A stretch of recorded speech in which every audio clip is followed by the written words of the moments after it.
Good evening, everyone. Welcome back to another episode of And Yet We Believe. Tonight, we are talking about what we would change about church meetings. Yeah, I'm really excited for this discussion. I feel like I could talk about this all day long. You have some thoughts?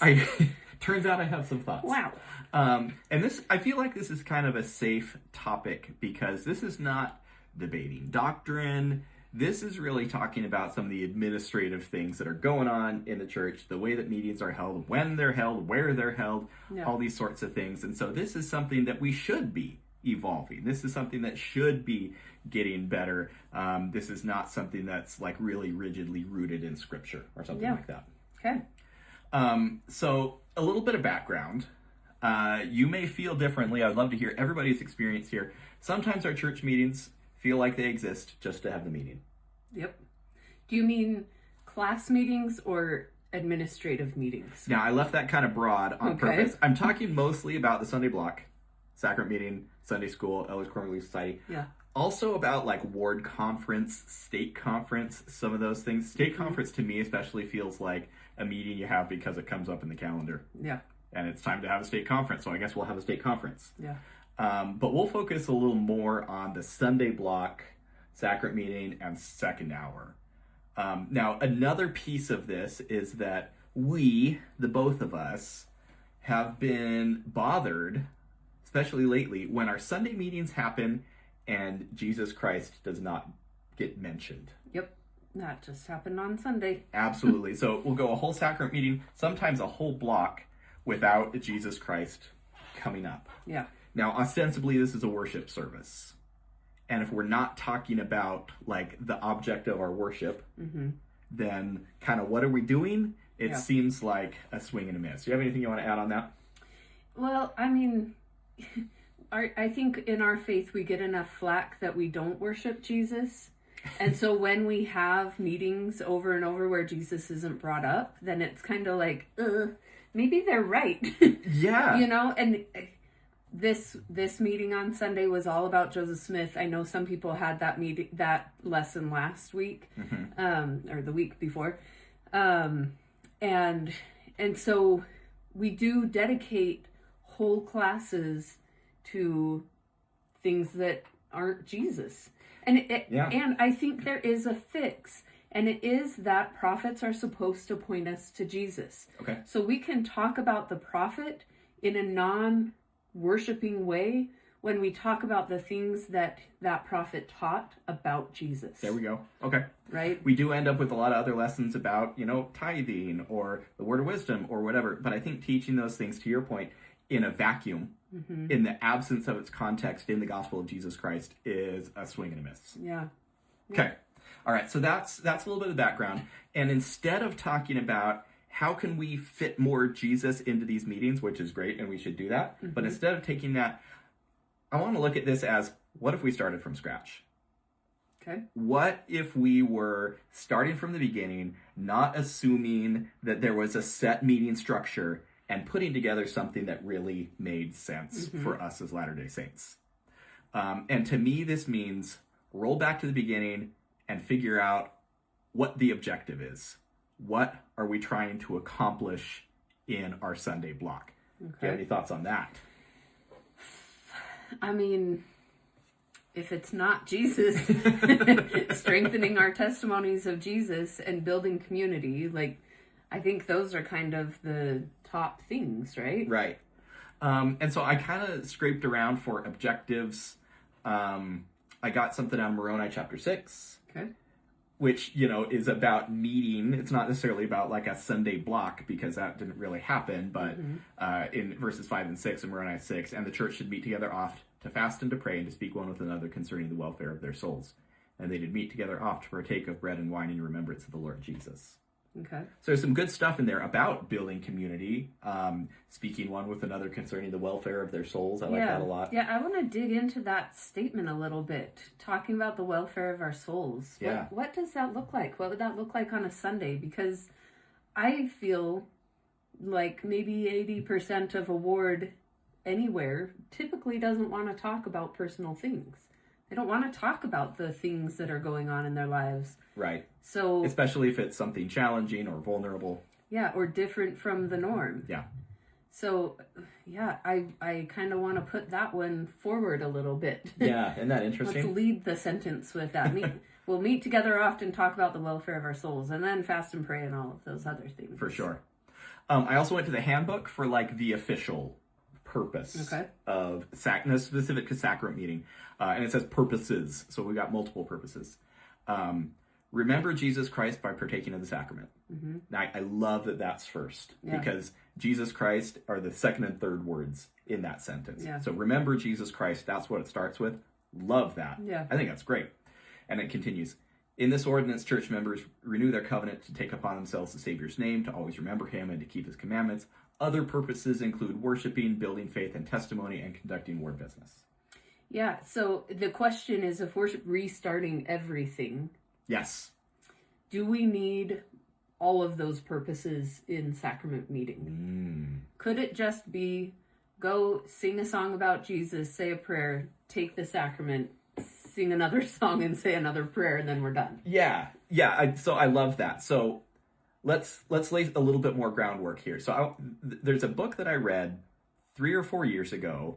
And it stuck with me ever since. It was one of those books, and I still think about it. I should go read it again. It's called The Art of Gathering by Priya Parker. Highly recommended book about meetings and about gatherings and about any time people get together. Yeah. And what she says is to start with your desired outcome. She says, reverse engineer an outcome. Think of what you want to be different because you gathered, and work backward from that outcome.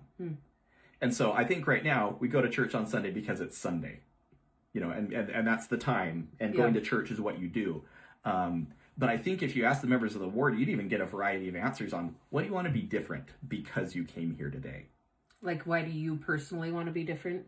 That and like, or as a ward, like I think that, again, I think there's a variety of answers that could be given there. Mm-hmm. That purpose that's stated in the handbook, remember Jesus Christ, really good start. Yeah. I think that's pretty good. But I think we would want to first decide on what's the outcome we're looking for. Mm-hmm. And I'm not even sure what that would be. Well, it's interesting going back to that handbook statement. It's remember Jesus Christ by partaking in the sacrament. True. Everything else in there is, where is it? Will you scroll back up to that? Yeah, you bet. Everything else, go up a little. I can't find it. There it is. Is worshiping, which, like, that's pretty broad. Yep. Building faith and testimony and conducting ward business. The word business, we're in an era that could be an email. Yep. Right? Like, we don't need to do tons of ward business. I mean, sustaining people, maybe, but I don't know. And I think that the church is trying to get rid of a lot of those organizational things in the meetings. Yep. Yeah, we had some progress there. Yeah, in our Relief Society, they always print out a thing of announcements so that they don't spend 10 minutes going over announcements. Yep. But if every one of those things is not focused on Jesus, then... throw it out. Yeah. Right? What's the point of it? Because I think as we meet together, building community is very important to me. Okay. If we are building community around Jesus, we're focusing on the love God and love your neighbor part of it. I think that we'll be successful in building testimonies of Jesus and all of that. But when we get into the nitty-gritties and administrative things and things that don't necessarily have much to do with Jesus, but their travel stories and their, right, whatever, that we're trying to make it work into a faith story. Yeah. I don't think that those are necessarily the best way to build testimony. Yeah, I like that. Okay, so if we're starting from scratch, one of the things I want to talk about is the chapel itself. Okay. So we were in Italy a little over a year ago. Yeah. In Rome, and we went into 1 million churches. Yeah. It was awesome. Because they have the doors open and you can just walk in. So any church we saw, we walked into, and they're beautiful and amazing and fabulous. And so unique. Each one is... Oh, yeah. I mean, they're similar layout, but the art in them is all different, and yeah, it's so gorgeous. Now, one major thing about these Roman Catholic churches is when you go in the very front center is the altar. Mm-hmm. And that's where the Eucharist, or the Catholic equivalent of the sacrament, sits. Mm-hmm. And the podium thing or whatever they talk from is off to the side. And it's really different from ours, where the sacrament table is kind of over on the side, and front and center is the speaker, and the speaker is on a raised platform. Mm-hmm. And so you start to ask yourself, what are the signals that I get when I walk into this room? And when I walked into these Catholic churches in Rome, first of all, there's all this art of Jesus. And there's even, I'm not saying we should have huge gold altar pieces and stuff, but there'd be these beautiful altar pieces of Jesus and Mary and others. Yeah, other saints and things. And then right in the middle, the literal focal center point of the room is this altar where the body and blood of Christ is laid as part of the sacrament every time that's done. And I thought that was super interesting, because if an anthropologist walked into our chapel and said, "What's this about?" they might go, "I don't know. It's a lecture hall." Yeah. It seems to be about the speaker. Mm-hmm. I'm not clear that this is a religious place. Yeah. Even. Well, and I mean, we know it's no secret that our church buildings are, cookie cutter. Yep. Stamp images of each other. They are boring inside. They're very plain. We've got the scratchy walls, basically any church is going to be the same 3 or 4 looks. Yep. And I've heard it said that they don't want them to be distractions. They don't want other distractions, I guess, is really that's the word, right? Only thing.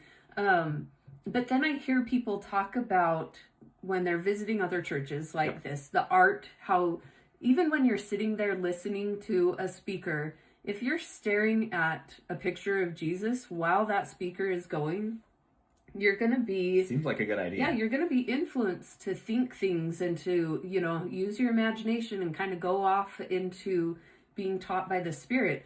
I've heard people talk about going to churches where they've got really beautiful architecture or stained glass windows, and how inspiring that is. I heard someone today mention how she went into a chapel and there were windows everywhere and the light was shining in. And just having this beautiful ray of sunlight come in was so inspiring for her, and to feel that spirit, literally the light of Christ coming in, there are things that we could learn if we were to open up and allow for a little more variation and architectural beauty. Yeah.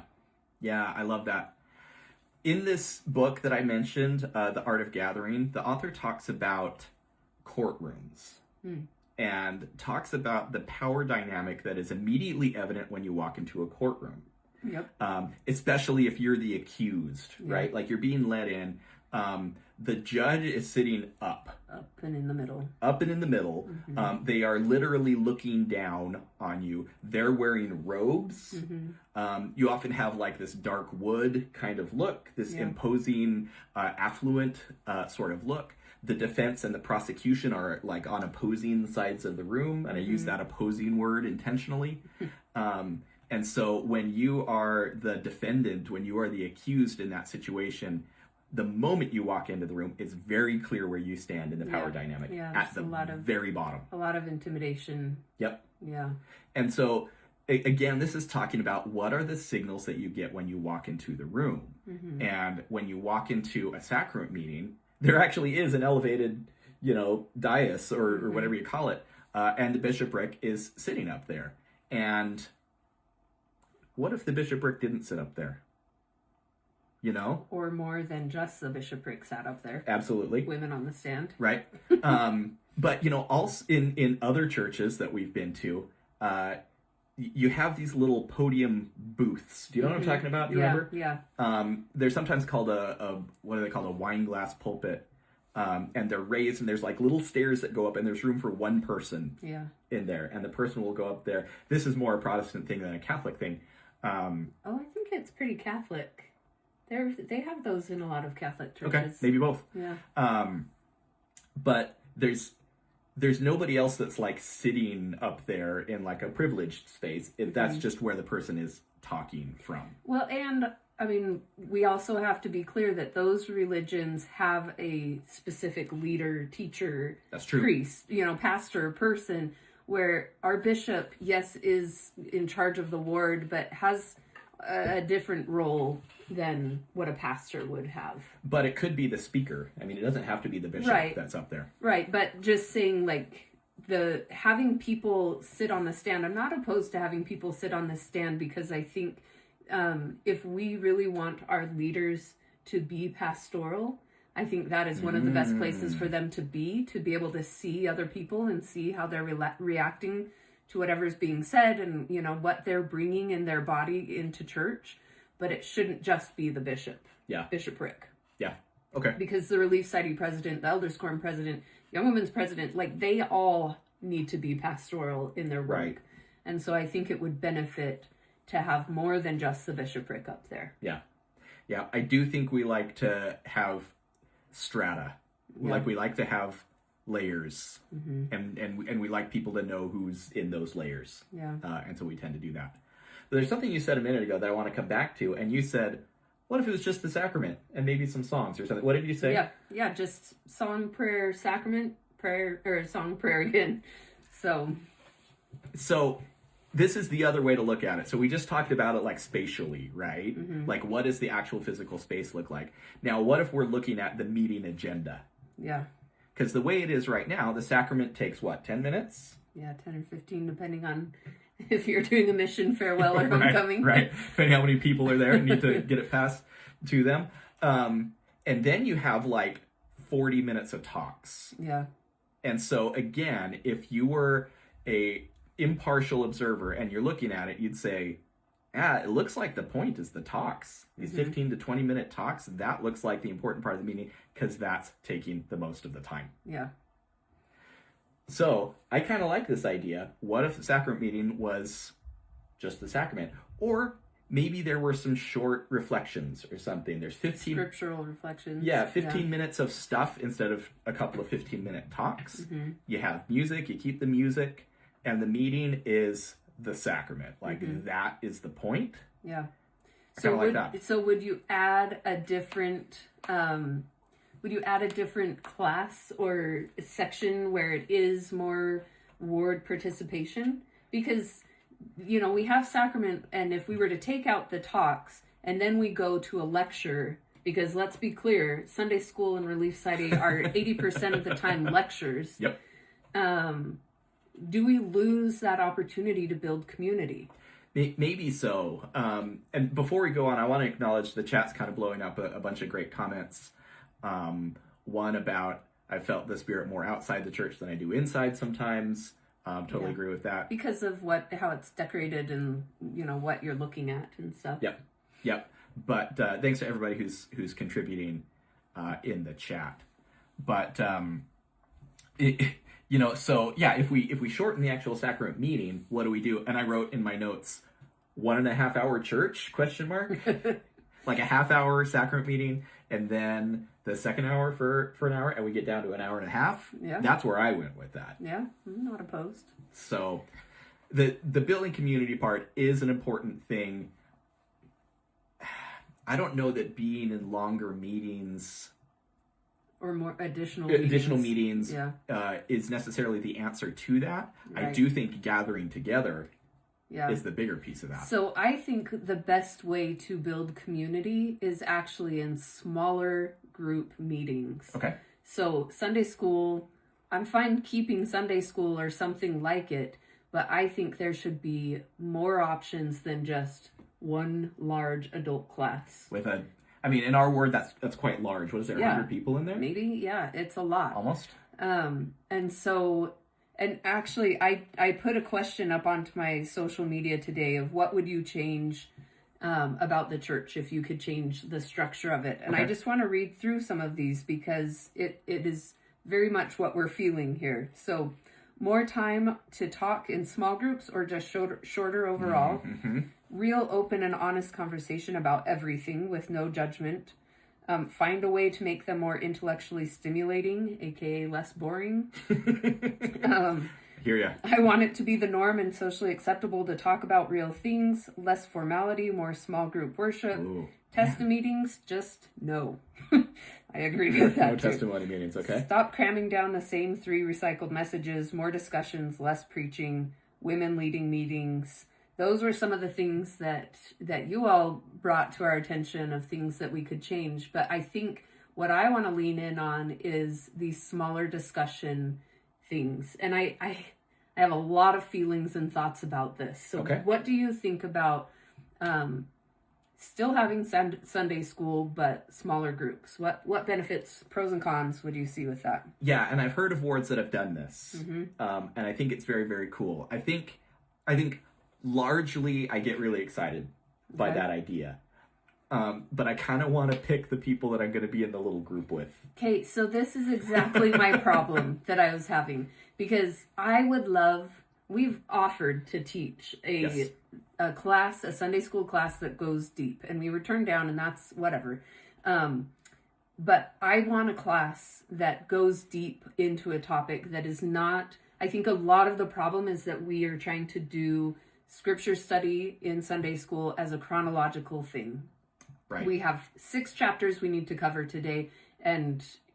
It's about covering the material. Yes, sit back and you're going to get it all, and just don't comment because we're getting through this lesson. I have an agenda as a teacher. Yep. That is how most lessons are going.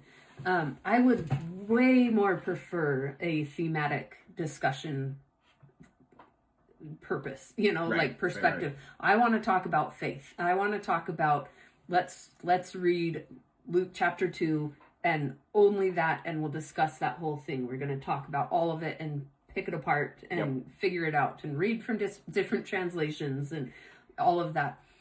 Here's the problem. If we are getting into these small group classes, especially if we're picking who can join, or even if we have a class for nuanced members, let's say there's a Sunday school for people that are asking questions and want to discuss. I think that's beautiful, but I also think we will run the risk of not butting up against people that will refine us and make us better. The diversity is important. Right. And so how do we get around that? Because as frustrating as it is to sit there and hear comments that I've heard my whole life, or that rub me the wrong way, or that make me ticked off and want to storm out. We've had all of them. Yeah. The thing that they also do is they make me look at what I actually believe and re-examine my faith and say, why does that not sit right with me? Oh, it's because this is how I approach it. I love that. And so if we are to take all of the nuanced people out of Sunday school, I think we will be worse for it. Ooh. And B, what happens when all of the Orthodox people are sitting left in that class? You get to marinate in their orthodoxy. 2 separate echo chambers. Right. And the division in your ward will just grow. So we've heard somebody in our ward thinks that our ward is too woke, which makes us just about die laughing because we think our ward is extremely conservative. And somehow, and maybe that's actually the beauty of it all, that we're both thinking this about the ward. That means that comments of both types are coming out in lessons. Very well could be. And that should be good, right? We should like that, right? Right? It just makes me think that we need to understand how to make space for those different perspectives. Love that. And not be so rattled that we never want to come back. Yeah. Now, I think what you're describing still works and works better in smaller groups. I agree. So it just can't be cherry picked. Yeah, that's the difference. That is it. And here's why I think that, because I'm going to go back to like the layout, right? Sunday school is typically laid out like a movie theater. Like, you're all facing the same way. We get like a very slight kind of semicircle in ours. It's like a C. But everybody's facing the teacher, right? And that is a layout that's meant for conveying information. Yeah. There is a teacher. Everybody is facing the teacher. If we wanted to learn from each other, if we wanted to dialogue with each other, that's kind of weird because we're not facing each other. Yeah. And so you can raise your hand and you can make a comment, but that also is kind of like a broadcast out to the whole group, into the ether, or you're talking to the teacher. Like, what are you even doing here? But I think if we were in smaller groups and we're sitting in a circle and you're seeing people and you're making eye contact and you're talking to each other, I think that dialogue that you're talking about can happen. Yeah, so it's interesting because I don't know if Elders Quorum did this. Did you guys do the circle thing a couple of years ago? Where all at the beginning, maybe. It was like the first Sunday of the month, you would sit in a circle and counsel and talk about things. That sounds familiar. We did it when we lived in Washington. I haven't had it anywhere else. Okay. It's just when we lived there. And we probably did it, I don't know, 4 times.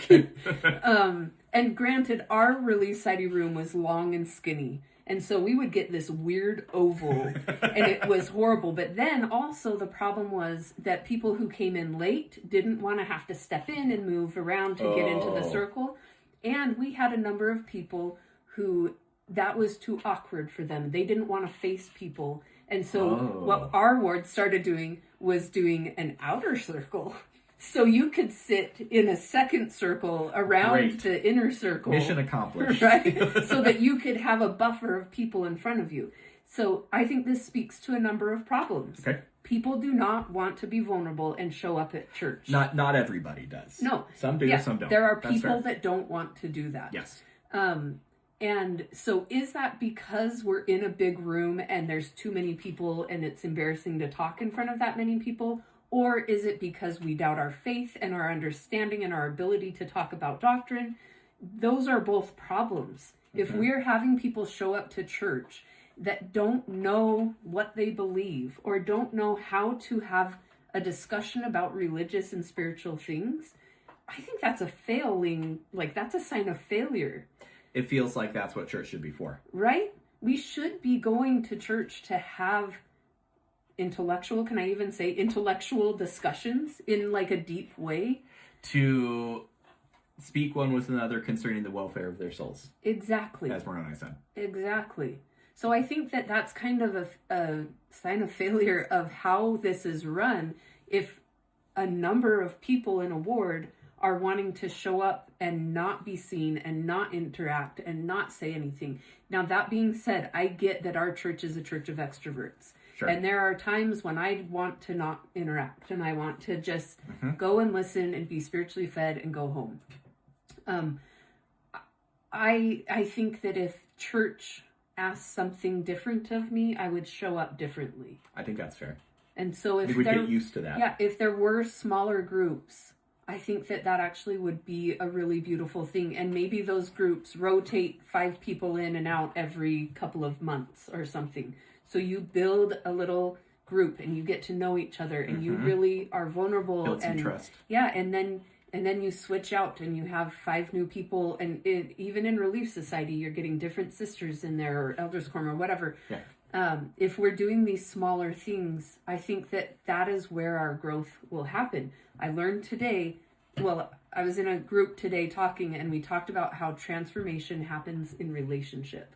And if we're not in relationship, I don't know these people in our ward where I show up and there's 50 other people in the classroom and I get to hear from the same 4 people every time. Right. I'm not building relationship, and so none of us are having that transformation. Right. Not in the same way, at least. There's 50 to 100 people in the room. Yeah. So I love that you brought up transformation, because I want to bring up one more topic. Okay. And I want to get your take on it. Okay.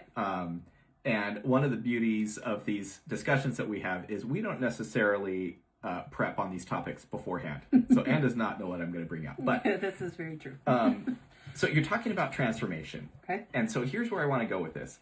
What if the purpose of coming to church is not to talk about Christ or even to learn about Christ? What if it is to experience Jesus Christ? What if it is to have spiritual experiences and experience God at church? Interesting. Okay, and I'm going to go a certain direction with this, and this is going to fit more with some people's background and personalities, and I think this even fits more with things that I've done maybe than with what you've done. But what if the bishop was to get up there, maybe it's right before the sacrament, and he says, let's take a minute. Let's just sit in silence for a minute and take a deep breath and notice where you need mercy today. And there's almost a mindfulness aspect to this. Lots of contemplation. Right. And what if that was a part of our worship services? Because the point isn't information distribution, right? It's not to get through the chapters in the lesson. But what if the point was to experience God at church? What if the point was transformation? Yeah. Like you said. What's your take on that? I actually really like that. What I was saying earlier, I was in this class today, and this is for the school, the living school, through the Center for Action and Contemplation. Yep. We have these circle meetings, and in my circle, there were 7 people there today, and we have a guide that does a guided meditation, and then we journal about it for about 10 or 12 minutes, and then we're split into even smaller groups. 7 is small, but we're split into 3 and 4 to share with each other and witness for each other what we felt from that meditation, what we learned from the meditation. And today our discussion, we did that twice, and it was different than it ever has been. But it was very much a that's church moment where it was like, we are having transformation. We are learning from each other. We're connecting with each other. There's something deeper happening here. We are having spiritual experiences with each other. And that is not something that I get at church. Yeah. Maybe here and there's a comment or a connection that you make with somebody, but that is so far removed from the typical Sunday experience. And I think that as we were leaving our circle meeting, we were putting out a word that we felt for today. Okay. And so many of us wanted to use the word enriched. We felt enriched because of the interactions we had had with each other. And I think that really is a beautiful goal, to make a meeting where you can have an experience, have a spiritual experience. Yeah. And it's not going to happen every time. You can't force people to have spiritual experiences. Nope. But when we give people opportunities to feel the Spirit, to work through things with the Spirit, to recognize where they need mercy, where they should extend grace, whatever it is, I think that actually is really beautiful. That could be really meaningful as a church whole, when we can actually have spiritual experiences like that. Right. And so coming back to kind of the initial question of what's the objective, what if the objective was to have a spiritual experience, to experience God while you're in the building? Yeah, connect with God. And I think if that was our purpose, these meetings would be different.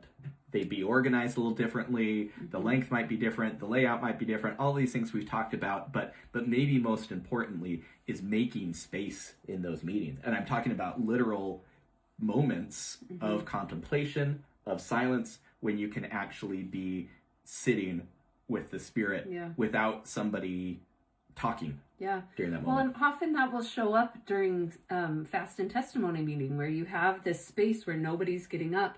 But unfortunately, it is awkward. And then there's always that person. I think every ward has this person that will get up and be like, well, no one else was getting up, so I might as well get up. We need to be okay with silence. We need to be okay with a little discomfort and like really sitting with ourselves and being honest.